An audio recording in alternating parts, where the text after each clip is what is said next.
আমরা নামাজ পড়তেছিলাম, ইসকনে তারা নামাজের টাইমে স্লোগান দিয়েছে, দুঃসাহসিকতার একটা সীমা আছে।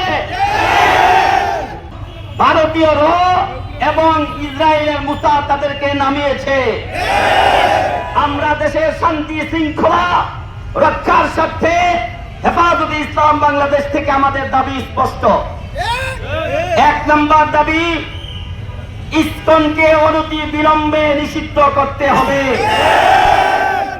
আজকের পর থেকে কুমিল্লায় কোন ইসকনের কার্যক্রম চলবে না। এর পরবর্তী কোনো কিছু ঘটলে প্রশাসন দায়ী থাকবেন।